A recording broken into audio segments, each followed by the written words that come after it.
Hello everyone.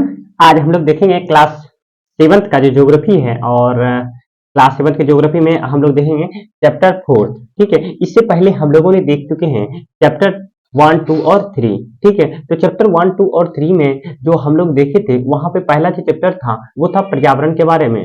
और पर्यावरण के बाद हम लोग देखे थे जो पृथ्वी के अंदर का क्या भाग है। ठीक है, पृथ्वी के अंदर। और उसके बाद ठीक है, थर्ड वन चैप्टर देखे थे हम लोग, देखे थे अर्थ में परिवर्तन किस तरह से होता है। ठीक है, जो पृथ्वी है, पृथ्वी के क्या क्या परिवर्तन होता है, क्यों परिवर्तन होता है। ठीक है, ये सब के बारे में देखें। अब हम लोग देखेंगे चैप्टर फोर्थ, और चैप्टर फोर्थ में हम लोग देखेंगे यहाँ पे वायु के बारे में, है ना। तो चलिए वायु के बारे में देखते हैं। और जनरली आप जानते होंगे जो वायु है, ठीक है, ये हमारे लिए कितना इम्पोर्टेंट है, कितना महत्वपूर्ण होते हैं। ठीक है, इसके बारे में हम लोग जानेंगे। और वायु कहाँ पे कितना है सिचुएटेड है, हमारे वायु में क्या क्या चीज मिक्स है, ये सभी चीजें के बारे में हम लोग यहाँ पे इन डिटेल से देखेंगे। ठीक है, तो उसके बाद जाकर के हम लोग इसका जो क्वेश्चंस है, ठीक है, जो क्वेश्चंस है इसका, ठीक है, वायु से रिलेटेड, ठीक है, उसको भी हम लोग लास्ट में सॉल्व करेंगे। तो चलिए देखते हैं हम लोग स्टार्टिंग से।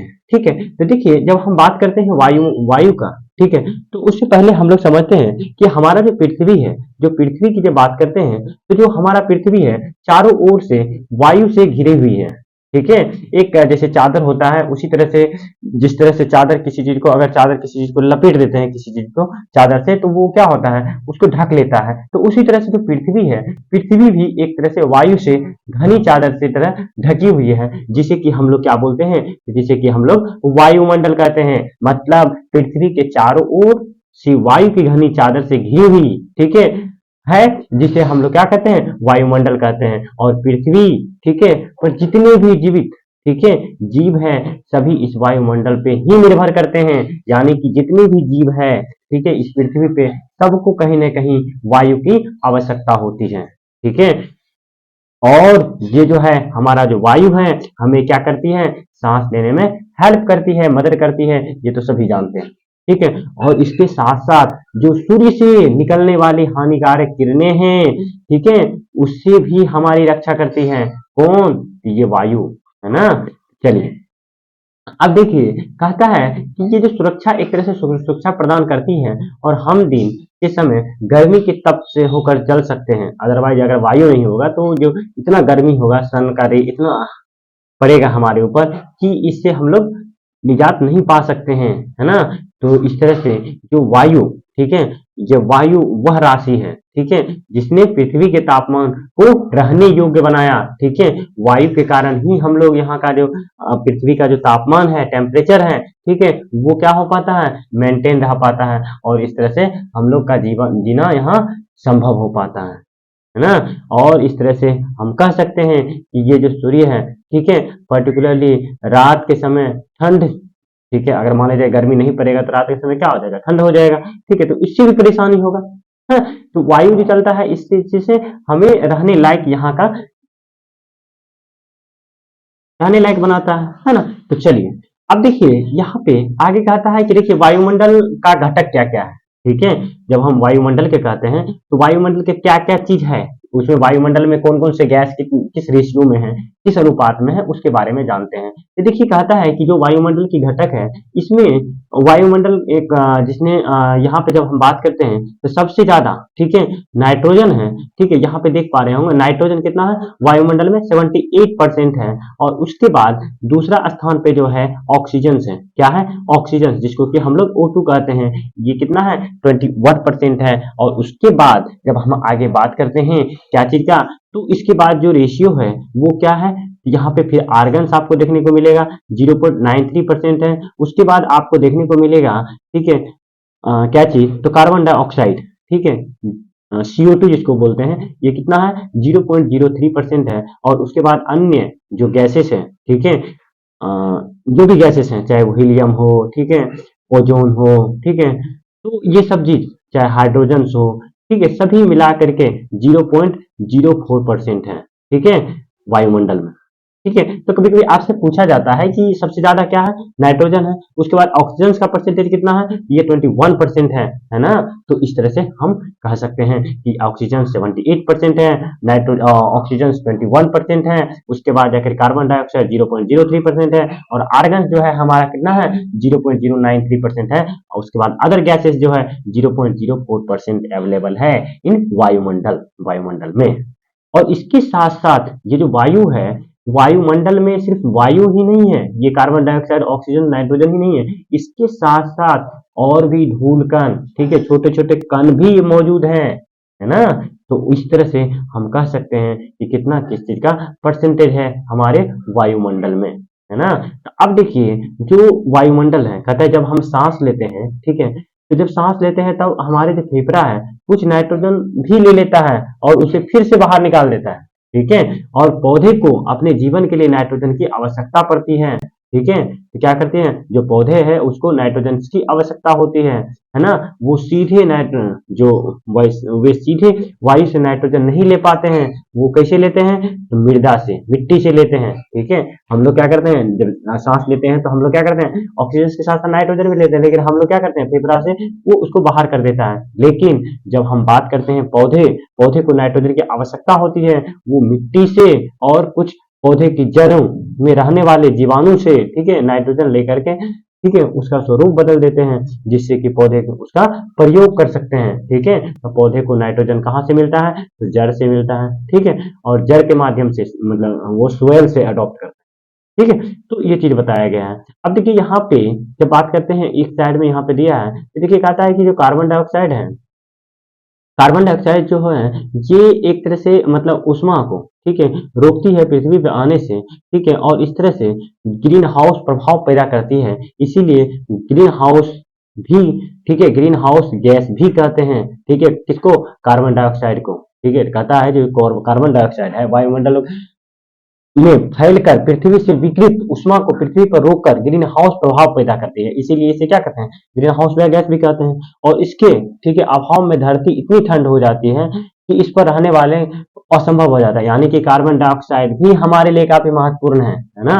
लेकिन जब ये, ठीक है, ज्यादा कारखाना एवं कार के धुएं वायुमंडल के स्तर को बढ़ाता है, ठीक है, तब क्या होते हैं, ये ऊष्मा द्वारा पृथ्वी का तापमान बढ़ता है, जिससे क्या होता है, ग्लोबल वार्मिंग होता है। यानी कि ग्रीन हाउस के लिए क्या होता है, ग्रीन हाउस के लिए CO2 काफी इंपॉर्टेंट होता है, ठीक है, जरूरी होता है। लेकिन जो ग्लोबल वार्मिंग है, ठीक है, वो क्या है, मतलब जब ज्यादा हो जाता है तो इस तरह से जो ओजोन का लेयर होता है, ठीक है, ग्लोबल वार्मिंग हो जाता है, ठीक है। तो इससे क्या होता है, ये हमारे लिए हानिकारक होता है, मतलब पृथ्वी के लेयर के लिए, जो ओजोन लेयर है उसके लिए क्या होता है, हानिकारक होता है, ठीक है। यानी कि एक लिमिट में ही, ठीक है, सीमित मात्रा में ही CO2 आवश्यक है ना।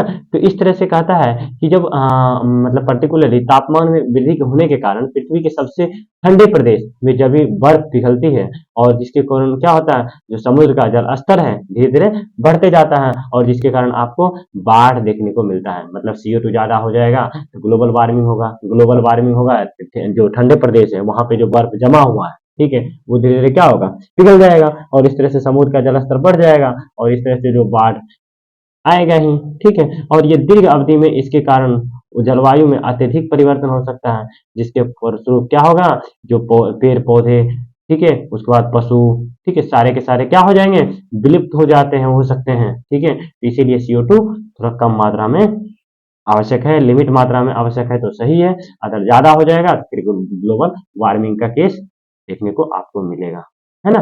तो अब देखिए फिर कहता है यहाँ पे आगे, कहता है कि ऑक्सीजन जो है, ठीक है, वायु में प्रचुर मात्रा मिलने से दूसरी गैस है, ठीक है, मतलब देखिएगा पहले सबसे ज्यादा नाइट्रोजन 78% हो गया, उसके बाद 21% क्या हो गया, ऑक्सीजन हो गया। तो कहता है मनुष्य था जो पशु है, इसको सांस लेने में वायु से ऑक्सीजन प्राप्त करते हैं, और हरे पौधे जो प्रकाश संश्लेषण होते हैं उसमें, ठीक है, किसका यूज करते हैं, तो प्रकाश संश्लेषण द्वारा ऑक्सीजन को बाहर निकालते हैं, ठीक है। देखिए पौधे क्या करते हैं, ऑक्सीजन को, O2 को छोड़ते हैं, और जो CO2 है उसको एडॉप्ट करते हैं, और वो CO2 का इसलिए जो यूज होता है, उपयोग होता है, किस लिए करते हैं? फोटोसिंथेसिस के लिए करता है, प्रकाश संश्लेषण के लिए करते हैं, है ना।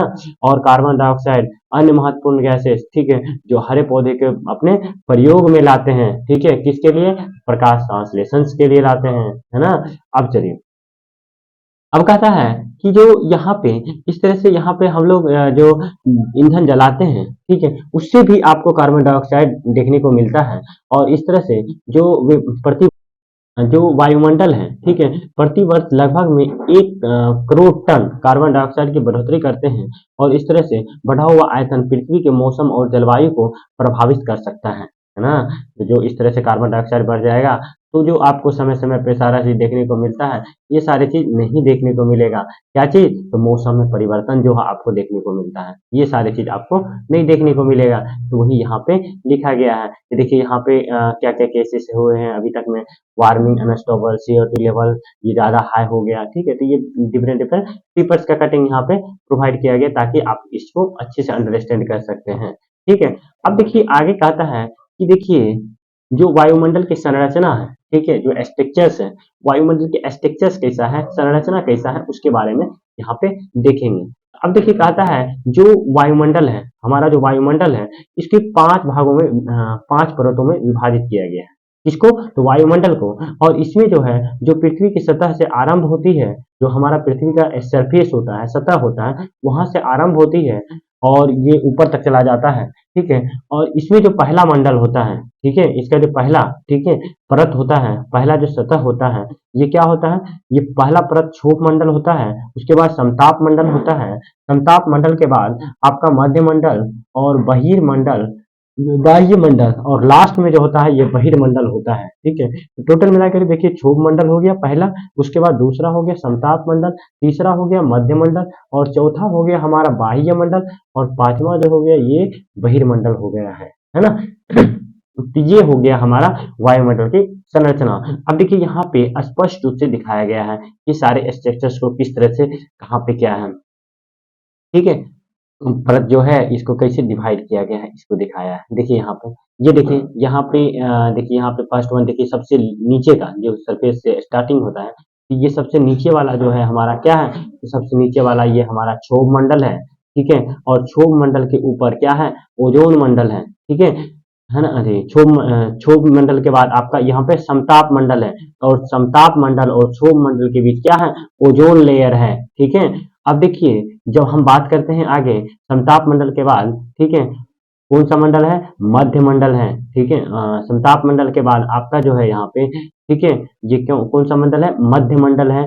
और मध्य मंडल के बीच आप मध्य मंडल के बाद मध्य मंडल और जो आपका बाह्य मंडल है इसके बीच क्या है? मध्य सीमा है, ठीक है, मध्य सीमा है। और उसके बाद बाह्य मंडल है, और बाह्य मंडल के बाद आपको क्या देखने को मिलेगा? बहिर्मंडल देखने को मिलेगा। तो चलिए वन बाय वन यहाँ से डिटेल से देखते हैं, ठीक है। तो देखिए डिफरेंट डिफरेंट जब परत की बात करते हैं, तो जो पहला परत है इसमें क्षोभ मंडल है। और क्षोभ मंडल की जब बात करते हैं तो देखिए क्षोभ मंडल क्या होता है कि जब क्षोभ मंडल की बात करते हैं, कहता है ये परत वायुमंडल की सबसे महत्वपूर्ण परत है।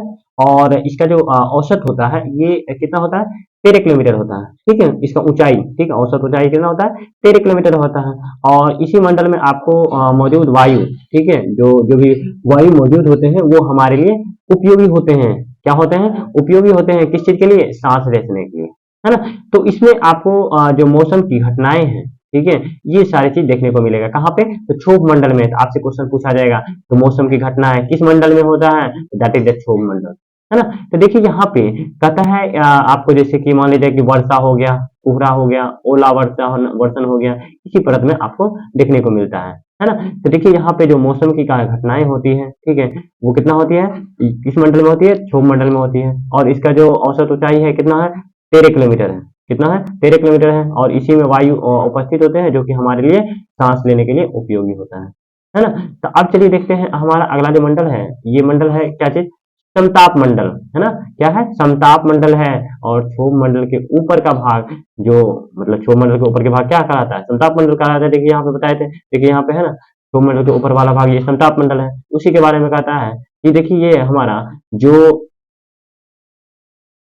समताप मंडल है, ठीक है। इसका जो ऊंचाई होता है तो कितना होता है, तो ये समताप मंडल का ऊंचाई 50 किलोमीटर होता है। कितना होता है, औसत ऊंचाई ये 50 किलोमीटर ऊंचाई तक फैला होता है, ठीक है। और उसके बाद ये परत में आपको बादल, ठीक है, मौसम संबंधी घटनाएं लगभग मुक्त होती है, मतलब यहाँ पे आपको बादल या मौसम संबंधी घटनाएं इससे मुक्त होती है, ठीक है। और इसके फलस्वरूप यहाँ पे क्या देखने को मिलता है, मतलब यहाँ पे आपको बादल या मौसम जैसी कोई चीज नहीं मिलता है, ठीक है। और यहाँ पे आपको हवाई जहाज उड़ने के लिए आदर्श होता है, ठीक है। ताकि आपसे पूछेगा तो हवाई जहाज किस मंडल में मिलता है, वो उड़ता है, ठीक है। तो ये समताप मंडल में, ठीक है। कहाँ पे मिलता है, समताप मंडल में। समताप मंडल में आपको उड़ने के लिए आदर्श माना जाता है। कौन सा मंडल, तो समताप मंडल, है ना, हवाई जहाज। अब देखिए समताप मंडल जो होता है कि उसका ये विशेषता होती है कि क्या है ना, कि ये जो यहाँ पे जो ये जो समताप मंडल है, ठीक है, तो यहाँ पे एक चीज देखने को मिलता है कि देखिए कहता है कि समताप मंडल, यह एक महत्वपूर्ण विशेषता ये है कि इसमें ओजोन गैस का परत होता है, ठीक है। एक चीज और यहाँ पे है, ठीक है, ये तो मतलब यहाँ पे आपको हवाई जहाज तो उड़ता ही है, इसके साथ साथ यहाँ पे ओजोन गैस का भी परत यहीं पे है, ठीक है। यह परत तो जो सूर्य से आने वाली हानिकारक गैसें हैं, ठीक है, उससे हमारी प्रोटेक्शन करती है। तो आपसे पूछेगा तो समताप मंडल, ठीक है, जो होता है ये इसमें मतलब क्या होता है, तो इसमें क्या क्या होता है, हवाई जहाज उड़ने के लिए इंपॉर्टेंट होता है। उसके बाद इसमें ओजोन गैस रहता है, और ये जो सूर्य से आने वाली किरण होता है उसके लिए भी प्रोटेक्शन प्रोवाइड करने का काम करता है। कौन, तो समताप मंडल, है ना। तो समताप मंडल इसके लिए भी हमारे लिए यूजफुल है ना। चलिए अब देखिए हमारा जो अगला है वो है मध्य मंडल, ठीक है। तो मध्य मंडल की बात करते हैं तो मध्य मंडल क्या है, कहता है ये तीसरा, ठीक है, परत है, ठीक है। पहला था क्षोभ मंडल, दूसरा समताप मंडल, और तीसरा ये मध्य मंडल है, ठीक है। समताप मंडल के ठीक ऊपर होता है ना, समताप मंडल के ठीक ऊपर होता है। तो देखिए यहाँ पे समताप मंडल के ठीक ऊपर है, ये देखिए मंडल मंडल मध्य मंडल है, ठीक है, ये समताप मंडल के जस्ट ऊपर है, ठीक है। तो ये जो है जो समताप मंडल है, सॉरी मध्य मंडल है, तो मध्य मंडल में क्या है कि ये कहता है कि इसका जो ऊंचाई होता है लगभग कितना होता है, 80 किलोमीटर, ठीक है। कितना होता है, 80 किलोमीटर तक ऊंचाई तक ये फैला हुआ होता है। और ये जो होता है अंतरिक्ष से, ठीक है, पृथ्वी में से प्रवेश करने वाले उल्कापिंड, ठीक है, में आने पर जल जाता है, ठीक है। तो देखिए ये सबसे एक तरह से इंपॉर्टेंट कहा जा सकता है। देखिए पृथ्वी पे जो भी जो ऊंचाई से ऊपर से अंतरिक्ष से उल्कापिंड होती है, इसी मंडल में क्या होता है, जल जाती हैं, तो जिससे क्या होता है, हमें सुरक्षा प्रदान करती है ना। कहाँ पे, तो मध्य मंडल में आपको ये चीज देखने को मिलता है। चलिए अब देखिए अगला जो है हमारा क्या है, बाह्य मंडल, ठीक है। इसका जो ऊंचाई है, ठीक है, तापमान यहाँ पे सबसे ज्यादा तापमान आपको देखने को मिलता है। और ये जो फैली हुई है कितना, 80 किलोमीटर से लेकर के, ठीक है, 80 से लेकर के 400 किलोमीटर तक फैली होती है। कौन सा, तो ये हमारा जो है बाह्य मंडल, है ना। तो यहाँ पे आपको देखने को मिलेगा रेडियो संचार, ठीक है। कितना क्या चीज देखने को मिलेगा, रेडियो संचार, कहाँ पे, तो वायुमंडल में, है ना। तो वायुमंडल में आपको रेडियो संचार देखने को मिलेगा। और इस परत का हम लोग उपयोग होता है, रेडियो संचार के लिए उपयोग होता है। और वास्तव में, ठीक है, पृथ्वी से प्रसारित रेडियो तरंगे इसी परत पर पुनः पृथ्वी पर परावर्तित कर देते हैं। मतलब जी देखिए बाह्य मंडल है, तो बाह्य मंडल में ऊपर में मतलब रेडियो संचार होता है, तो जैसे कि ऊपर नीचे इसमें जाएगा, ठीक है, फिर जाएगा बाह्य मंडल में, बाह्य मंडल से फिर वहां से आपको जो रेडिएशन का तरंगे हैं फिर परिवर्तित कर देता है, कहाँ पे, पृथ्वी पे, ठीक है। तो रेडियो संचार कहाँ पे होता है, ये बाह्य मंडल में होता है, ठीक है।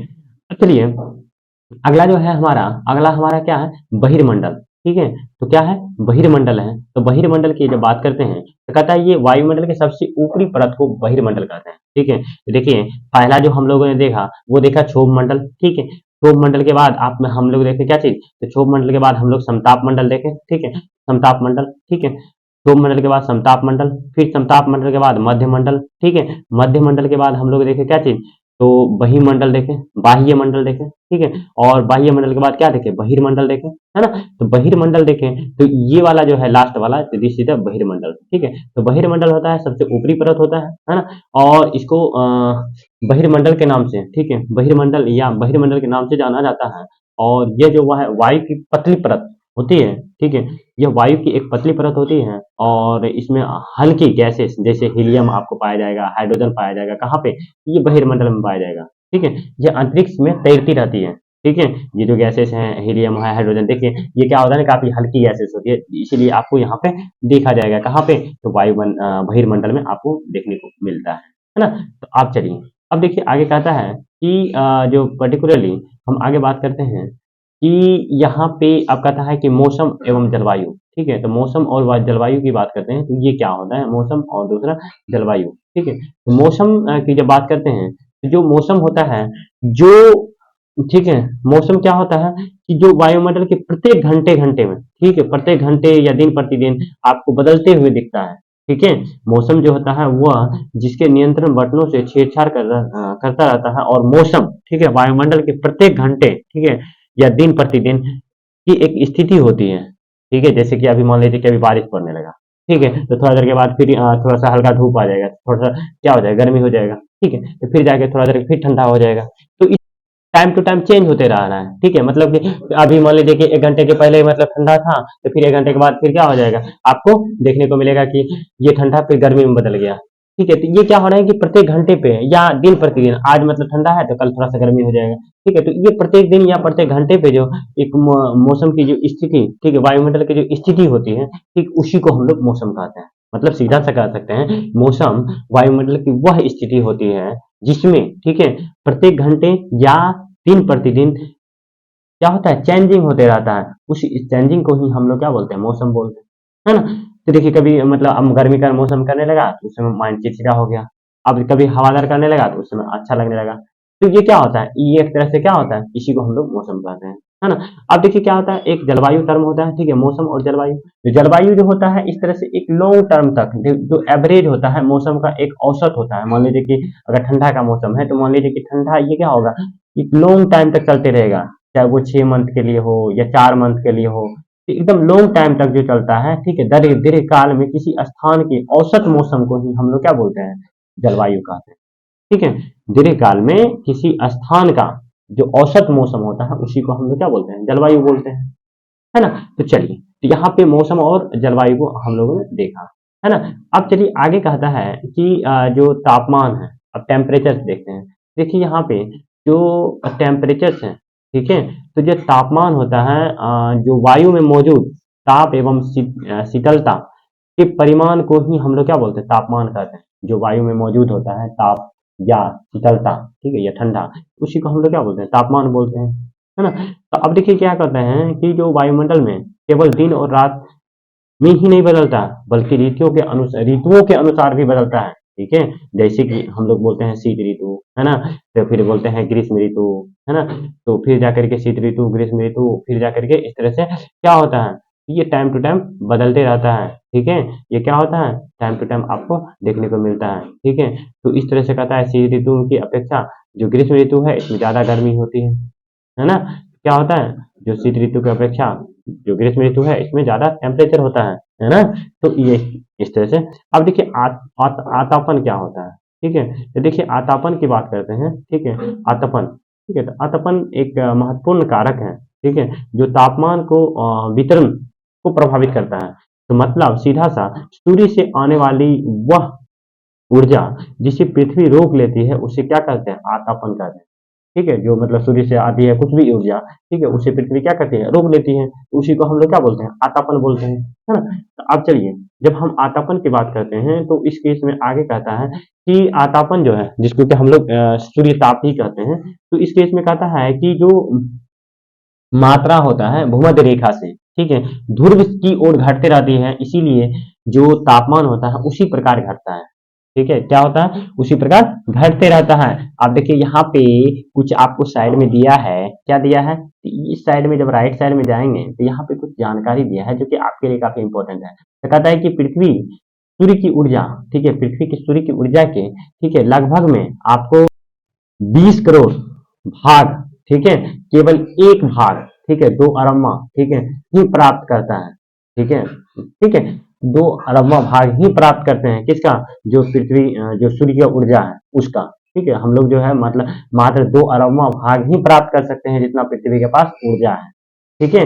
ये काफी ही मतलब आश्चर्य की बात है, ठीक है। अब देखिए यहाँ पे कुछ मतलब मौसम की जानकारी वाले यंत्र हैं, ठीक है, जैसे कि हम लोग जो तापमापी होता है कि जिससे एक जो तापमान मापता है, तापमापी का हम लोग किस लिए करते हैं, तापमान मापने के लिए करते हैं। उसी तरह से हम लोग वायुदाब मापने के लिए किसका यूज करते हैं, वायुदाब मापी का यूज करते हैं। उसी तरह से वर्षा मापी का हम लोग किस लिए यूज करते हैं, वर्षा की मात्रा को नापने के लिए यूज करते हैं। उसके बाद जाकर के वात दिग्दर्शी हम लोग किस लिए, पवन की दिशा को मापने के लिए जो दिशा होता है उसको दर्शाने के लिए हम लोग यूज करते हैं क्या चीज का, वात दिक्दर्शी, है ना। तो ये चार। अब देखिए यहाँ पे फिर आगे हम बात करते हैं क्या चीज का, तो जो कहता है कि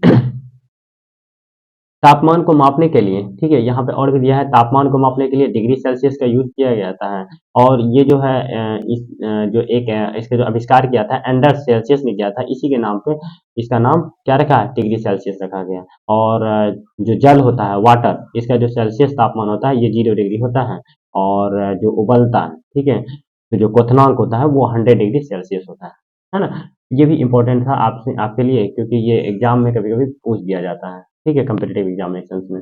अब देखिए यहाँ पे कहता है वायु दाब, ठीक है, तो जब वायु दाब की बात करते हैं तो इस केस में हमारा आता है क्या चीज, कि वायु का दबाव, ठीक है, तो वायु का दबाव कैसे पड़ता है उसके बारे में। तो कहता है क्या कि जो पृथ्वी है, ठीक है, जो पृथ्वी है ये सतह पर सतह के भार द्वारा लगाया जाता है दाब को हम लोग क्या बोलते हैं, वायु दाब कहते हैं। क्या बोलते हैं, वायु दाब कहते हैं। मतलब पृथ्वी के सतह पर वायु के भार के द्वारा लगाया गया दाब, ठीक है, पृथ्वी के सतह वायु द्वारा लगाया गया भार को हम लोग क्या बोलते हैं, वायु दाब कहते हैं, है ना। अब देखिए क्या होता है कि जो धीरे धीरे जहाँ पे मतलब कम वायुमंडल की ऊपर से, ठीक है, ऊपर की ओर जाने पर दबाव जो होता है तेजी से गिरने लगता है। और इस तरह से जो हम बात करते हैं और ये गिरने लगता है और धीरे धीरे आपको देखने को लगता है कि जैसे कि समुद्र, ठीक है, तो कहता है कि जो समुद्र है, ठीक है, का स्तर पर जो वायु दाब होता है सबसे ज्यादा होता है। और ऊंचाई पर जाने पे जो वायु का दाब है वो कम होता है, धीरे धीरे घटता है ना। तो वही कहता है वायु की दाब का क्षैतिज वितरण किसी स्थान पर उपस्थित वायु के ताप को प्रभावित द्वारा प्रभावित होता है। मतलब जहाँ पे ज्यादा टेम्परेचर होगा वहां पे कम वायु का दबाव होगा। तो कहता है अधिक तापमान वाले क्षेत्र में गर्म वायु जो हवा है ऊपर उठता है और निम्न दाब क्षेत्र बनाता है ना। तो और इस तरह से जो निम्न दाब वायु बादल युक्त आक्रोश, ठीक है, आकाश एवं नम मौसम की स्थिति जुड़ा होता है। मतलब कि देखिए क्या होता है ना कि जब वायु गर्म होगा तो ये हल्की हो जाती है और ये ऊपर उठ जाती है ना।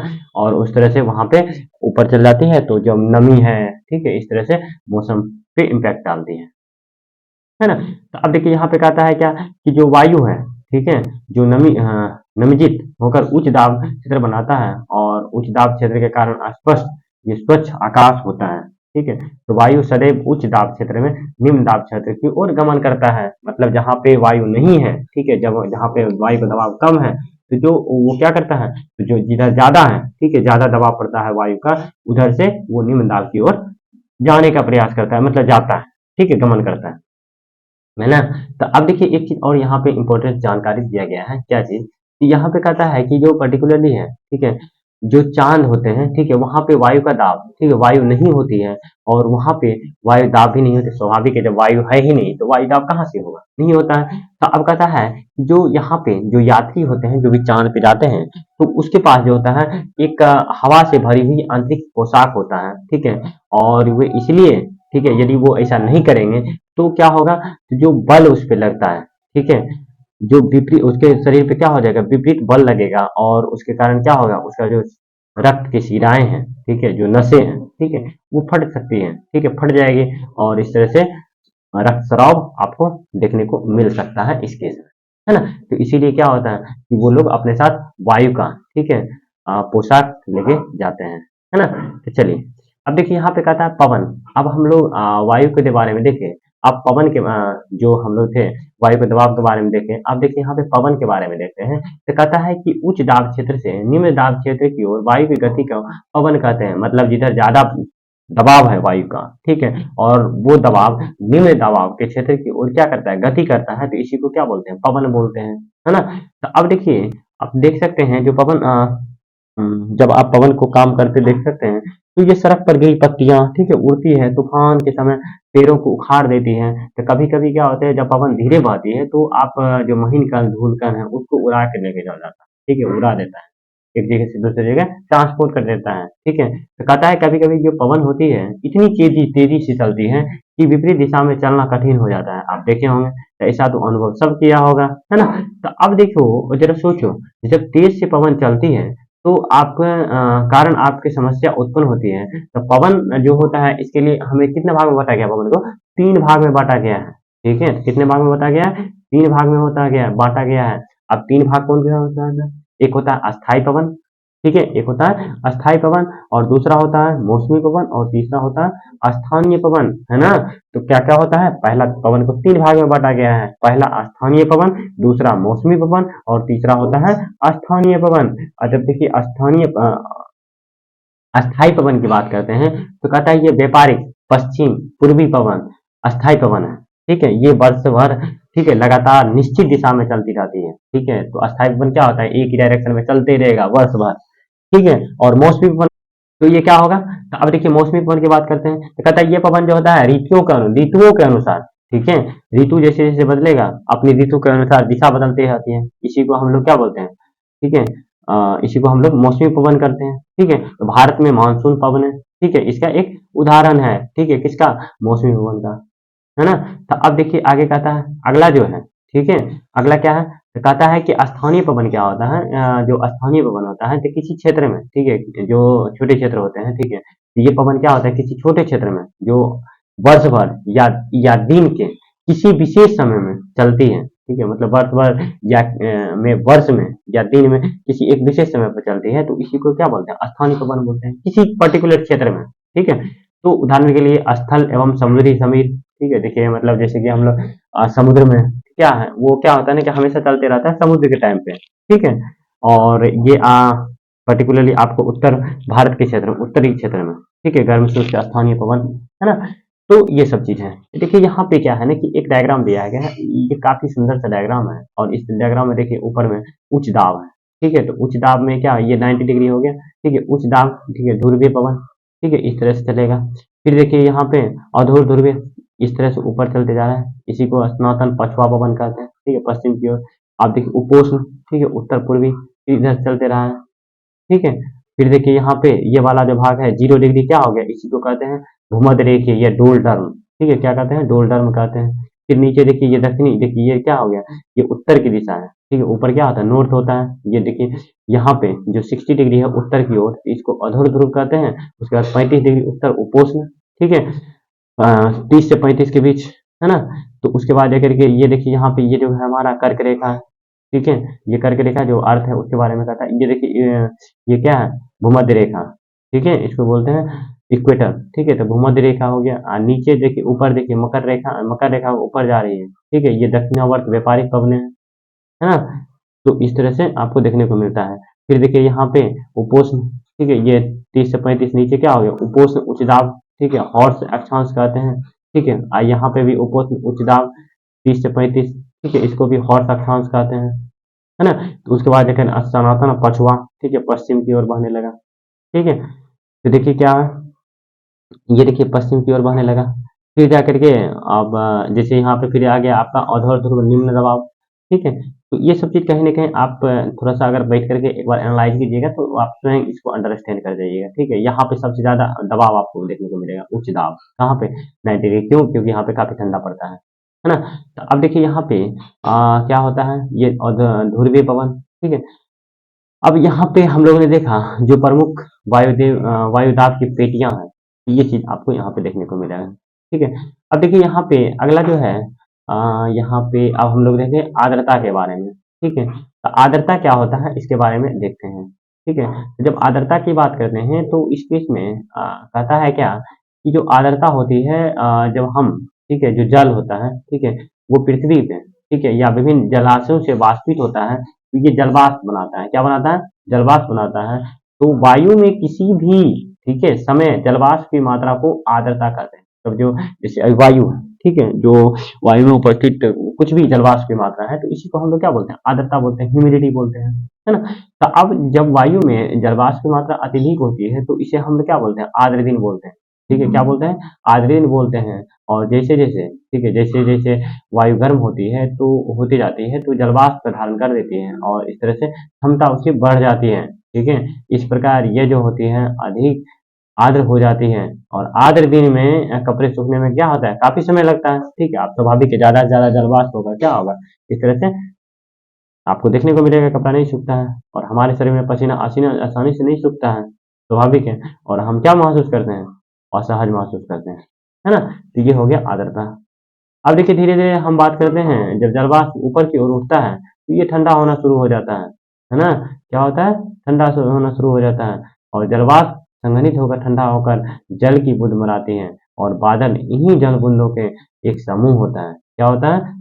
जलवाष्प जो होता है इसी जल बूंदों के समूह होता है। किसका? जो वाष्प होते हैं। अब देखिए कहता है कि पृथ्वी, ठीक है, अब देखिए एक चीज और यहाँ पे है कि जब आकाश में, ठीक है, जेट वायु अपने पीछे सफेद चिन्ह छोड़ते हैं, तो इसके पीछे कहता है इसके इंजनों से निकलने वाली नमी को संघनित हो जाती है, वायु गतिमान नहीं रहता है, ठीक है, संघनित नमी को कुछ देर के लिए पात के रूप में दिखाई देता है, ठीक है, देखे होंगे आप ऊपर में क्या होता है ना कि जो संघनित नमी होता है, ठीक है, उसको मतलब वहां पे क्या होता है ना कि जब निकलती है, ठीक है, धुआं, ठीक है, तो ये वहां पे संघनित नमी को कुछ देर के पात के रूप में दिखाई देने लगते हैं आपको। तो कहता है पृथ्वी पर, ठीक है, जो जल के रूप में गिरने वाली वर्षण, ठीक है, क्या कहलाता है? वर्षा कहलाता है। और ये जो होता है ज्यादातर भौम जल, वर्षा जल से ही प्राप्त होती है ना? तो जो पौधे होते हैं और जल होते हैं, पौधे का जल होता है, ये संरक्षण मदद करते हैं। जो पौधे जल होते हैं ये संरक्षण मदद पहुंचाता है। और इस तरह से जो क्रिया विधि के आधार पर वर्षा के जल को हम लोग कितने भाग में बांटेंगे हैं? 3 भाग में बांटते हैं, ठीक है। एक होता है संवहन वर्षा, दूसरा होता है पर्वतीय वर्षा, और तीसरा जो होता है हमारा चक्रवाती वर्षा होता है ना? क्या होता है? 3 तरह के वर्षा को क्रिया विधि के अनुसार बताया गया है। एक संवहन वर्षा, दूसरा पर्वतीय वर्षा और चक्रवाती वर्षा। अब देखिए यहाँ पे जब आगे देखेंगे तो यहाँ पे वही चीज कहा गया है, ठीक है, पर्टिकुलरली ये धरातल पर क्या होता है ना कि ताजा जल आपको मिलता है, ठीक है, पौधे जीव जंतु को रहने के लिए, इस तरह से, है ना? तो और इस तरह से जल की कमी होती है, सूखा अगर नहीं मिलेगा, ठीक है, तो ये चीज आपको देखने को मिलेगा। अगर जल नहीं उपलब्ध होगा तो वर्षा जल अगर नहीं होगा, ठीक है, तो इस तरह से जो मतलब जल की मात्रा है वो मेंटेन नहीं रह पाएगा, है ना? तो ये चाप पूरा देखिए यहाँ पे वर्षा के टाइप दिखाया गया है, ठीक है, कैसे होता है देखिए, ये संवहनीय, ठीक है, संवहनीय वर्षा है, ठीक है, और उसके बाद देखिए ये पर्वतीय वर्षा जो पर्वतीय एरिया में, ठीक है, और उसके बाद देकर के ये चक्रवाती वर्षा, ठीक है, तो 3 तरह के वर्षा होते हैं, ठीक है, संवहनीय वर्षा जो गर्म वायु ऊपर उठता है जलवाष्प के साथ और फिर क्या करता है? वर्षा कराता है, ठीक है, इसी को हम लोग क्या बोलते हैं? संवहनीय वर्षा। देखिए यहाँ पे क्या हो जो गर्म हवा ऊपर गया जलवाष्प के साथ और ये क्या हो गया वहां पे एकत्रित हो गया और ठंडा होने के बाद क्या हो गया फिर वर्षा कराया, इसे क्या बोलते हैं? सामान्य वर्षा कहते हैं। और पर्वतीय क्षेत्र में, ठीक है, जो ग्लेशियर पिघलते हैं, ठीक है, और ये पर्वत में ग्लेशियर पिघलने के बाद क्या होता है? ये ऊपर में क्या बन जाता है? बादल बन जाता है। जैसे फिर बादल बन जाता है तो फिर जाकर के वर्षा करता है, ठीक है, तो ये इसको क्या बोलते हैं? पर्वतीय वर्षा बोलते हैं। अब इसी तरह से फिर आगे हमारा है, हमारा कौन सा है वर्षा? तो ये चक्रवाती वर्षा, जो समुद्र के किनारे वाला एरिया होता है, तो वहाँ पे काफ़ी जब गर्मी पड़ती है, ठीक है, तो गर्म वायु क्या होता है? ऊपर उड़ जाता है, ठीक है, तो और जब गर्म वायु ऊपर उड़ जाती है, तो वहाँ पे नियरेस्ट जो ठंडा, ठीक है, जो समुद्र का है, मतलब देखिए क्या है, सपोज कीजिए यहाँ यहाँ पे हमारा एक प्लेस है, ठीक है, और ये प्लेस क्या होता है? देखिए क्या है कि यहाँ पे सपोज कीजिए ये हमारा समुद्र है, ठीक है, ये समुद्र है। अब देखिए यहाँ पे समुद्र है और ये प्लेस क्या है? स्थल है, ठीक है। अब काफी गर्मी पड़ा, ठीक है, गर्मी पड़ेगा तो क्या होगा? तो समुद्र पे तो कोई इम्पैक्ट नहीं पड़ेगा उसके पानी पे, ठीक है, वो ठंडा का ठंडा ही रहेगा, ठीक है। अब क्या होगा कि जो ये वाला एरिया है, स्थल वाला एरिया, यहाँ का जो हवा है ये गर्म हो जाएगा, ठीक है, जैसे ही गर्म होगा ये हवा क्या होगा? ऊपर की ओर उठेगा। अब देखिए यहाँ पे जो ये वाला गर्म हवा ऊपर उठेगा तो यहाँ पे क्या होगा? निम्न दाब बनेगा, ठीक है, तो निम्न दाब बनेगा तो ये वाला जो एरिया का है, ठीक है, जो वायु है ये क्या होगा? इसको भरने के लिए यहाँ से भागेगा, ठीक है, तो और ये जो वायु है ये कैसा वायु होगा? ये नमी युक्त वायु होगा, और नमी युक्त वायु होने के कारण, ठीक है, तो ये क्या होगा? यहाँ पे पहुंचेगा, ठीक है, और जैसे ही यहाँ पे पहुंचेगा तो क्या करेगा? ये काफी आंधी मतलब काफी जोर से मतलब भागेगा, ठीक है, और ये वाला जैसे ही यहाँ पे पहुंचेगा तो फिर से यहाँ पे गर्मी पड़ेगा, तो फिर ये क्या होगा? ये जो नमी वाला वायु है ये ऊपर पहुंचेगा, तो फिर क्या करेगा? जम के वर्षा करेगा, ठीक है, तो यही कारण होता है ये चक्रवाती वर्षा होता है। ये जब मतलब भागते जाएगा जिधर जिधर जाते जाएगा उधर उधर वर्षा कराते जाएगा, ठीक है, दिस इज द चक्रवाती वर्षा। ठीक है, तो इसी को हम लोग चक्रवात बोलते हैं, है ना। तो ये 3 तरह के वर्षा का, ठीक है, टाइप्स था। अब देखिए आगे क्या है, अगला यहाँ पे पूरा ये चैप्टर कंप्लीट हो गया, द एंड हो गया। अब हम लोग देखते हैं यहाँ पे क्वेश्चंस, ठीक है। तो क्वेश्चंस क्या कहता है, जो वायुमंडल क्या होता है, तो जो हमारे ओर, ठीक है, जो भी, ठीक है, देखिए यहाँ पे आप देखिए, जो हमारे पृथ्वी, ठीक है, ये चारों ओर, ठीक है, वायु की जो घनी चादर घिरी हुई है, इसी ही तो हम लोग क्या कहते हैं, वायुमंडल कहते हैं, है ना। और उसके बाद पृथ्वी पे सभी जीव रहने के लिए क्या है, वायु पर निर्भर करती है, वायुमंडल पे निर्भर करती है। और ये जो है हमें क्या करती है, सांस लेने में वायु प्रदान करती है, और इसके साथ साथ, ठीक है, सांस लेने में वायु प्रदान करती है। और इस तरह से आपको देखने को मिलेगा, जो हमारा जो सूर्य की किरण है, उस हानिकारक, ठीक है, जो प्रभाव होती है उससे भी हमारी रक्षा करती है। तो इसका आंसर यहाँ से लेकर के यहाँ तक आप लिख सकते हैं क्वेश्चन, है ना। तो अब देखिए सेकंड क्वेश्चन की जब बात करते हैं, जो दूसरा क्वेश्चन है, ये सेकंड क्वेश्चन क्या है, तो सेकंड क्वेश्चन क्या है थोड़ा देख लेते हैं यहाँ पे।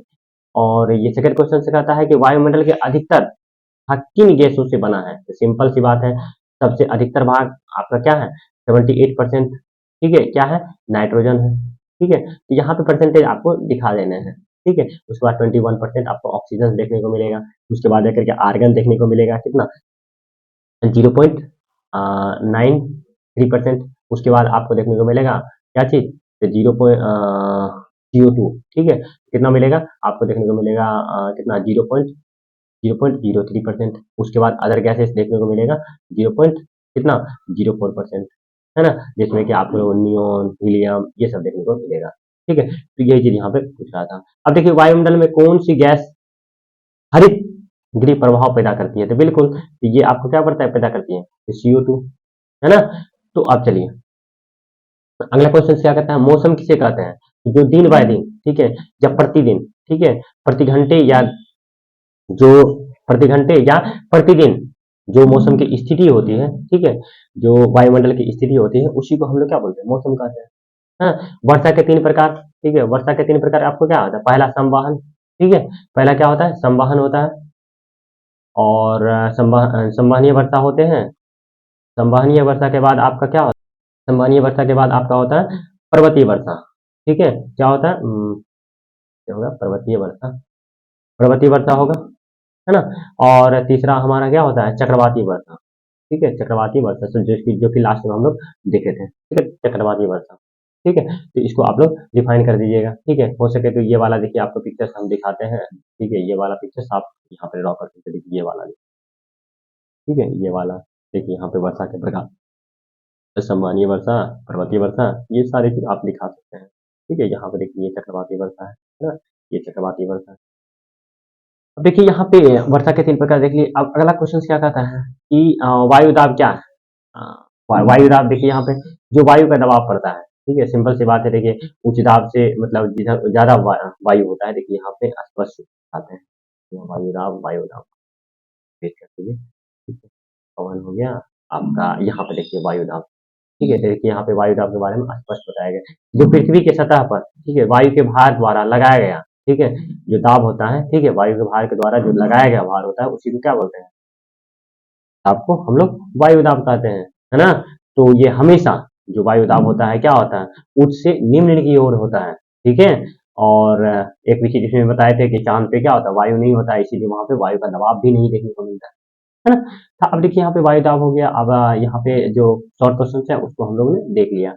अब देखिए यहाँ पे कहता है टिकाऊ चिन्हित करना है, ठीक है, निम्नलिखित में कौन सी गैस हमारे सूर्य के हानिकारक किरणों से बचाती है, ठीक है। तो यहाँ पे क्या हो गया, नाइट्रोजन भी नहीं होगा, ठीक है, कार्बन डाइऑक्साइड भी नहीं होगा, तो होगा क्या, ओजोन गैसेस, है ना। तो वायुमंडल के सबसे महत्वपूर्ण परत क्या है, तो वायुमंडल की सबसे महत्वपूर्ण परत की बात करते हैं, तो आप देखिए यहाँ पे मध्यमंडल भी नहीं होगा और बहिर्मंडल भी नहीं होगा, ठीक है। तो यहाँ पे क्या हो जाएगा, आपका क्षोभ मंडल होगा, है ना। क्योंकि ये जो होता है, जो क्षोभ मंडल की बात करते हैं, तो यहाँ पे आपको देखने को मिलेगा कि यहाँ पे आपको ओजोन परत, ठीक है, जो ओजोन लेयर, तो यहाँ पे जो भी मौसम की घटनाएं हैं, ये सारी चीज आपको देखने को मिलता है ना।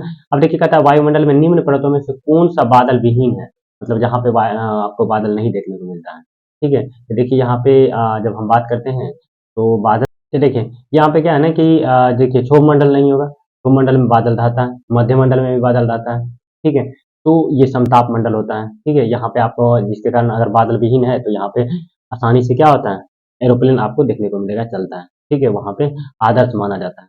अब देखिए वायुमंडल के परतों में जब हम ऊपर जाते हैं तो ताप वायुदाब क्या होता है, जब ऊपर जाते हैं तो वायुदाब घटता है ना। तो अब देखिए फिर कहता है कि अगला क्वेश्चन क्या है, तो अगला क्वेश्चन आपका ये है कि पर्टिकुलरली जब वृष्टि तरल रूप में बदलता है तब पृथ्वी पर तब आती है तो हम उसे क्या बोलते हैं, तो बिल्कुल जब तरल रूप में बढ़ती है तो वर्षा कहलाती है ना। तो अब देखिए यहाँ पे ये ऑब्जेक्टिव क्वेश्चन भी हम लोगों ने देख लिया। अगला क्वेश्चन है हमारा क्या चीज कि निम्नलिखित स्तंभों को मिलान कीजिए, ठीक है। तो यहाँ पे देखिए कहता है क्या कि व्यापारिक पवने, लू, मानसून, पवन, ठीक है। तो अब देखिए यहाँ पे सूर्य से आने वाली ऊर्जा, ठीक है। उसके बाद मौसमी पवन, ठीक है। उसके बाद जाकर के पवन की क्षैतिज गति, ठीक है। उसके बाद जाकर के ओजोन गैस की परत, ठीक है। उसके बाद अस्थायी पवन और उसके बाद जाकर के स्थानीय पवन। तो देखिए यहाँ पे जब हम बात करते हैं जो व्यापारिक पवनें होती हैं, तो देखिए यहाँ पे क्या है, ये जो लू है ये क्या है, एक स्थानीय पवन है, ठीक है। एक यह क्या है, स्थानीय पवन है। अब उसके बाद देखिए मानसून की जब बात करते हैं तो मानसून जो होता है ये क्या होता है आपका मौसमी पवन होता है, ठीक है। ये क्या होता है, मौसमी पवन होता है। अब देखिए यहाँ पे पवन, ठीक है, सूर्य से आने वाली ऊर्जा बिल्कुल नहीं, ओजोन गैस की परत नहीं। अब देखिए यहाँ पे देखिए व्यापारिक पवनें एक अस्थायी पवन होती है, ठीक है। ये क्या होती है, अस्थायी पवन होती है। अब फिर जा करके हमारा बच गया पवन। तो पवन क्या होता है, पवन का क्षैतिज गति, ठीक है, मौसम की पवन नहीं। तो यहाँ पे सूर्य से आने वाली ऊर्जा बिल्कुल नहीं। देखिए यहाँ पे ये बच गया, ठीक है, पवन की क्षैतिज गति। पवन क्या होता है, पवन की क्षैतिज गति, ठीक है। तो इससे इसका पेयरिंग हो गया, ठीक है। तो जो भी यहाँ पे इम्पोर्टेंट क्वेश्चन था और उसके बाद आकर के हम लोगों ने इसको सॉल्व किया, ठीक है। यहाँ पे देखिए कहता है कारण बताइए, इसको भी अगर सॉल्व करना चाहे तो कहता है आज दिन में गीले कपड़े सूखने में अधिक समय क्यों लगता है, क्योंकि स्वाभाविक ह्यूमिडिटी ऑलरेडी अवेलेबल होता है, तो स्वाभाविक है कैसे सूखेगा, ठीक है। जलवाष्प होता है। कहता है भूमध्य रेखा से ध्रुव की ओर जाने वाली आतापन की मात्रा घटती है, तो बिल्कुल, क्योंकि दाब क्या होता है, कम होता है, ठीक है, इसीलिए, ठीक है, उच्च दाब रहने के कारण। तो यहाँ पे ये सारे क्वेश्चंस को हम लोगों ने देख लिया, ठीक है। यहाँ पे देखिए अब कोई ज़्यादा इंपॉर्टेंट नहीं है, ठीक है। और जो भी क्वेश्चंस था और इसका कॉन्सेप्ट था इस चैप्टर्स का, सारे को हम लोगों ने यहाँ पे अच्छे से एक्सप्लेन किया, ठीक है। तो अब फिर आपसे मिलते हैं, ठीक है, अगले वीडियो में, ठीक है, यानी चैप्टर नंबर 5 के साथ मिलेंगे आपके साथ, ठीक है। तब तक आप लोग अपना पढ़ाई करते रहिए। Thank you for listening and watching this video. Thank you.